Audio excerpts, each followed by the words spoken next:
ka ce hikima kan yi kwance, ni kuma na ce hikima yan madara a kwance. Ege ne. Yan madara a kwance ga kuma iya zama irin na kasaita bari ku ga. A hiyagin na zauna, bari gyara. Kai maza ka ba abincin nan na ci yanzu yanzu. Kai! Ba za ka cirin ba! Wai daga wasa sai mutum ya hausa ma abu rayuwar nan a hankali dan Allah. A dinga shan ragowar ruwa alola. Kai wallahi kun mare na ni. Da tashi zan yi na baku hanya ku wuce. Ban yi niyya ba. Yanzu kan nayi niyya. Ga kaza. Kaza mai da Allah. Ka zo. To ayi kenan. Ga kifi. Kifi mai da Allah. Kifo. To ayi kenan. To ga dai wannan ku kana ra'ayi. Kutumelesi. Kudi. Kai, sanyi nake ji ban wannan bargon. Bani ma fa sanyi nake ji. Sanyo. Kuma kana kunkuni zan tashin tumur musaka.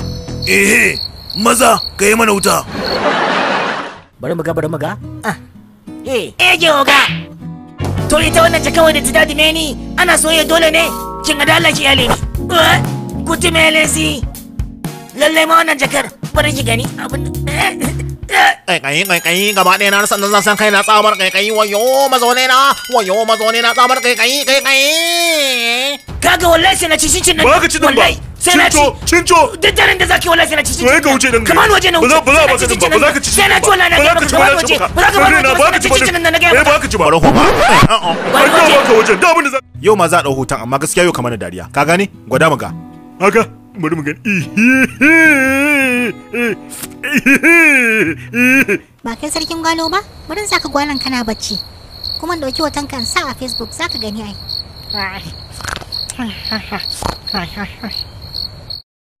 Wai waye a nan wajen ne? Wallahi ina kama mutum sun suburbude shi in bishi da sambade bade na mazga. Wai ya kai kutu me lesi. Sabar rashin mutunci akan me za a shigo mana da mutanen